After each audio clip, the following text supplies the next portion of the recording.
Hello my dear juniors, welcome to science junction. तो आज आम अष्टम श्रेणी विज्ञान बहिर प्रथम अध्याय शस्य उत्पादन एवं परिचालन पढ़ा। तो आम प्रथम रु अष्टम जेहेतु है तो प्रथम आम फास्ट गोटे जिनस को लक्ष्य करिबा कि सबूर इंग्लिश टर्म को आम भलसे मन रखा। बहिर जो आम लास्ट जाऊे गोटे शब्दावली देछि सबको घोषिकी मन रखा दरकार न। जदि आम मन रखुचे ताहले जितेबाला आम ऊपर क्लास को जीवा सेठी पढ़िबारे आमको किसी असुविधा हेबनी, कारण ऊपर क्लास को गले आम सहित ओडिया रे किसी काम दबनी जेहेतु इंग्लिश टर्म गुड़ाक सब आसीज। जदि आम प्रथम जानी तो फास्ट आमको टिके सहज एवं सुविधा हेब। ओके, आम बर्तमान जीवा आम टॉपिक अच्छी कौन ना शस्य उत्पादन एवं परिचालन, क्रॉप प्रोडक्शन एंड मैनेजमेंट। तो फास्ट आम माने अध्यायर ना अनुजाई बुझी बुझी गले विषयटा आमको सहज लगे। तो फास्ट देछि शस्य कौन। तो आम तुम सम्यक धारणा थी शस्य उत्पादन उपरे, किंतु परिचालन उपरे किछि पिलांकर धारणा थी किछि पिलांकर मध्य न थाए। तो शस्य कौन आम खाऊे डाली आम फास्ट रू जो छोट थे पढ़ी पढ़ी आसचे डाली गहम मुग बिरी एगुड़ाक सब आम जाने शस्य। तेज सेगुड़ाक उत्पादन केमी हुए एवं तार परिचालना प्रोडक्शन एंड मैनेजमेंट आज आम यही चैप्टर रे पढ़ा। तमे जदि गाँ सहित जड़ित थी तमें तमें खुरपी दा कोदाल लंगल आदि कृषि जंत्रपाति देखि। तेरे मु फास्ट कहली जमती केउठी किपरि व्यवहार करा जाए। तो आमे जानिछे कोदाल माटी हाणिबा पई दा घास काटिबा पई माने हमर जानिछे साधारणतः शस्य क्षेत्र रे गुड़िक बेसिकली व्यवहार करा जाए। तेबे एबे आमे टॉपिक ऊपर को पळै आसीबा एवं एठी भी गोटे क्वेश्चन हे परिबो किछिटा कृषि जंत्रपातिर नाम एठी भी गोटे क्वेश्चन आसी परिबो आको अंडरलाइन करथिबो। आ गोटे एठी तापर आम टॉपिक ऊपर को जीवा। तुम्हें जानिछ प्रत्येक जीव बंचिबा खाद्य दरकार करे।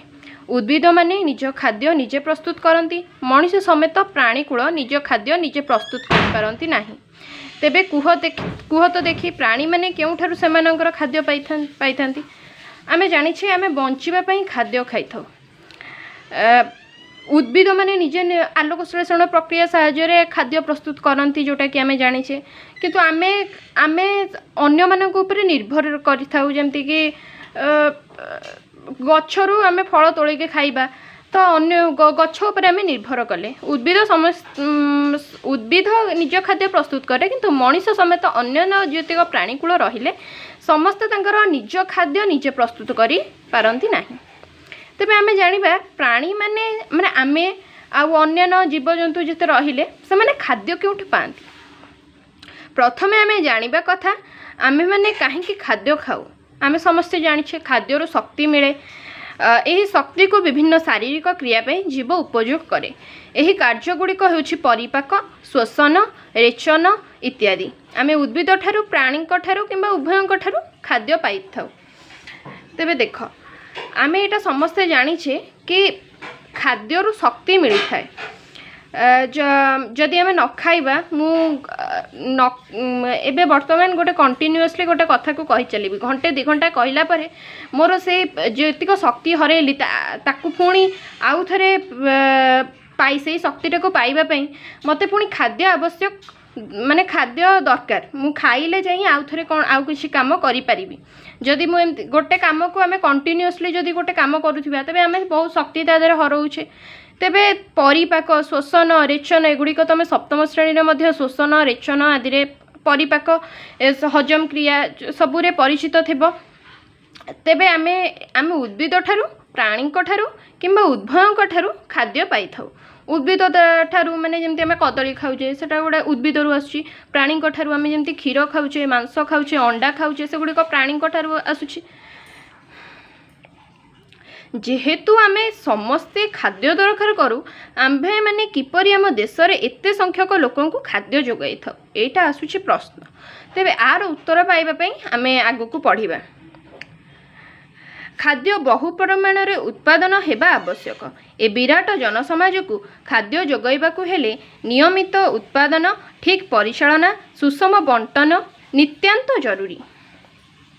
देख खाद्य बहु परिमाण उत्पादन हवा आवश्यक कहीं कहगला जेहेतु आम पृथ्वीर जनसंख्या एते, पृथ्वी छाड़ आम भारत को आसवा, भारतर जनसंख्या माने गोटे वर्धित जनसंख्या को खाद्य जोगाइबा को जेतु हम तो सही अनुसार उत्पादन मध्य ताठारु अधिका करने को पड़िबो। तो नियमित उत्पादन करने को पड़िबो। जदि आम मासे उत्पादन करबा आ मासे बंद करदबा तेबे लोक माने खाद्य पाइबे नहीं, दुर्भिक्ष पड़िबो चारिआडे। ठीक परिचालन हब दरकार, ठीक मैनेजमेंट ताकू किए गोटे करुथिबा दरकार। माने मैनेजमेंट कहले आम एटा बुझू कि गोटे आमे डाली लगे देले ताकू आउ पानी दबानी किछि करिबेनी ताहले से बढ़िबो केमिति। फसलटा पुनी बढ़िबा पई पानी दरकार, बहुत जिंस दरकार। तो जदि डाली आमे लगे दबा पानी दबानी ताहले डाली आउ गछ बढ़िबनी। बाईगण लगे दबा पानी दबानी, ताकू ठीक सार दबानी, भल भाव मूर्ति तार जो माटीटा उर्वर नथिबो ताहले ठीक परिचालन हबनी। सुषम बंटन आमे जनकू बहुत करी दे दबा आउ जनकू अल्प अल्प दबा, माने ठीक भाव बांटी हेबा मध्य दरकार। तो प्रति आम जाने कि सबु जगह सबु जिनस चाष करा जाए नहीं। जो देश में जो जिनस चाष करा जाए से ही देश से अन्य देश मानक सुषम भाव बांटिकी खाद्य पठे थाए। वर्तमान आसीबा कृषि प्रणाली। ख्रीष्टपूर्व 10,000 वर्ष पर्यंत लोक मैंने जाजावर जीवन यापन करुथिले। तो यहाँ भी गोटे क्वेश्चन आसो अंडरलाइन कर देथिबो, पढ़िथिबो जे केते वर्ष पर्यंत ख्रीष्टपूर्व केते पर्यंत लोक मैंने जाजावर जीवन यापन करथिले। से माने विभिन्न गोष्ठी रे रही खाद्य अन्वेषण पई एणे तेणे घूरी बुलुथिले। से माने कंचा फल और पनीपरिबा खाउथिले। खाद्य ग्रहण पई प्राणी माननकु शिकार करुथिले। आम यहाँ जाने जाजावर माने कौन माने गोटे स्थान रे ना गोटे स्थान को उठिकी जी एमती से माने आम तुम पंचम चतुर्थ श्रेणी पढ़ीदेव जाजावर जीवन यापन विषय से माने केमती मांस कंचा मांस को पोड़िकी खाइले। फास्ट कंचा मांस खाइले तापर तो पोड़िकी खाइले। तो ए विषय तुम धारणा निहाती भाव में थाए अच्छी। तो से माने कंचा फल पनीपरिबा एगुड़िक खाउथिले एवं प्राणी को शिकार मध्य करुथिले। मांस जो खाउथिले मु कहली सेटा प्राणी शिकार से माने करुथिले। तापरे से माने जमी चाष कले, धान गहम अन्यान्य शस्य जातीय पदार्थ उत्पादन कले। एही परी कृषिर आरंभ हैला। एही कृषिर आरंभ मध्य गोटे प्रश्न हो पारिबो, कृषिर आरंभ किपरि हैला। तमे पूरा एटा बहुत लॉन्ग क्वेश्चन आसीबो। तमे पूरा ख्रीष्टपूर्व ठारू आरंभ करिकि पूरा जमी चाष कले माने शस्य उत्पादन केमिति आदिम मनीष माने जाजावर जीवन यापन जो माने करुथिले से माने केमिति कले सेटा को लेखिले। तमे जे कृषिर आरंभटा केमिति हैला मार्क तमे किछि पाइबो। आम जानिबा वर्तमान फसल क्या कह जाए। कौन सी प्रकार गोटे उद्भिद गोटे स्थान रे उत्पादन एवं अधिक मात्रा रे चाष करने को फसल कह जाए। उदाहरण स्वरूप गहम फसल कहले गोटे जमी रे संपूर्ण भावे गहमर उत्पादन को बुझाए। तो जिते बड़े तुम फास्ट कहीदे को लेखिबार प्रणाली जिते बड़े क्वेश्चन पड़ो कि फसल क्या कह जाए आर संज्ञा बा डेफिनेशन सहित तमे लेखिबा को पड़िबो। तुमको गोटे उदाहरण दबा को निहाती पड़िबो, एग्जांपल बा उदाहरण निहाती दबा को पड़िबो।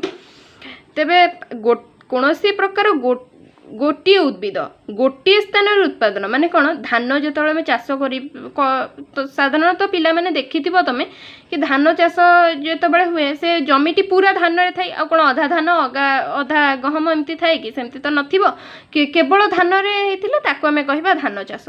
तेबे सेमती एठी देला जेहेतु गहम फसल कहले गोटे जमी रे संपूर्ण भाव में गहम उत्पादन को बुझाए। तुमे जान फसल गुड़िक विभिन्न प्रकार यथा खाद्य शस्य पनीपरिबा एवं फल उत्पादन जो ऋतु होता है से अनुसार एगुड़ी को भिन्न भिन्न श्रेणी रे विभक्त करा जायछि। भारत एक बृहत कृषि प्रधान देश। एहार जलवायुर अवस्था यथा तापमात्रा आर्द्रता एवं वृष्टिपात आंचलिक भित्तिरे भिन्न भिन्न होइथाय। एही अनुसार विभिन्न प्रकार फसल उत्पादन देशर भिन्न भिन्न अंचल होता है। यही विविधता सत्वे दुईटी उन्नत किसमर कृषि प्रणाली चिन्हट करा जायछि। सेगुड़िक होछि खरीफ फसल एवं रबी फसल। एटा आम छोट बेलू पढ़ी पढ़ी आसचे कि भारत एक बृहत कृषि प्रधान देश। यार जलवायुर अवस्था यथा तापमात्रा आर्द्रता एवं वृष्टिपात आंचलिक भित्तिरे भिन्न भिन्न माने कौ जगह बेसी खरा होची कौ जगह बेसी वर्षा होची वृष्टिपात अधिका से ताकू नहीं कि भिन्न भिन्न भागरे आम कृषि प्रणाली को विभक्त करा जायछि। दुईटी उन्नत किसमर कृषि प्रणाली होची खरीफ फसल एवं रबी फसल। वर्तमान आम जानिबा खरीफ फसल कौन।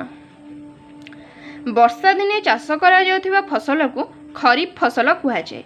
भारत में वर्षा ऋतु साधारणतः जून रु सेप्टेम्बर पर्यंत धान मक्का सोयाबीन चिनाबादाम कपा ए खरीफ फसलर अंतर्भुक्त। तो खरीफ फसल आम जानले कि वर्षा दिने चाष करा जाउथिबा फसल को खरीफ फसल कुहाଯାଇଥାଏ। एवं ये खरीफ फसलटा कौ मसरू कौ मस क्यों इंग्राजी मसरू क्यों इंग्राजी मस पर्यंत हुए ना जून रु सेप्टेम्बर पर्यंत। खरीफ फसलर केतेटा उदाहरण जदि पचारि तुम लिखिपर धान मक्का चिनाबादाम कपा सोयाबीन आदि यार अंतर्भुक्त। तेबे आमे आसिबा वर्तमान रबी फसल को। शीत दिने उत्पादन हेउथिबा एही फसल को रबी फसल कुहाଯାଏ। एही रबी फसल साधारणतः अक्टोबर रु मार्च मास पर्यंत चाष करा जाए। गहम बुट मटर सोरिष राशि एही फसलर अंतर्भुक्त। एतद व्यतीत विभिन्न स्थान में डाली जातीय फसल एवं पनीपरिबा मध्य ग्रीष्म ऋतु रे उत्पादन कराए। मुझे कहली कि तापमात्रा आर्द्रता एवं वृष्टिपात आंचलिक भित्तिरे भिन्न भिन्न तेणु किछि किछि स्थान रे भी डाली जातीय फसल ग्रीष्म ऋतु रे उत्पादन कराए। रबी फसल कौन ना शीत दिने उत्पादन होतिबा फसल को रबी फसल कुहाଯାଏ। आम इंग्राजी मास अक्टोबर रु मार्च मास पर्यंत ही रबी फसल को चाष कराए। यार उदाहरण केतेटा है गहम बुट सोरिष मटर एवं राशि यही फसलर अंतर्भुक्त। आम भी एमती भी कहीपर विभिन्न प्रकार डाली जातीय समस्त डाली जातीय फसल यही रबी फसलर अंतर्भुक्त। आज एतिकी नेक्स्ट क्लास रे आमे कृषि उत्पादनर मौलिक प्रणाली विषय पढ़िबा। भिडियोटी भल लगी भिडियोटी को लाइक एवं शेयर करिवे एवं चैनल को सब्सक्राइब करिवे। Thank you.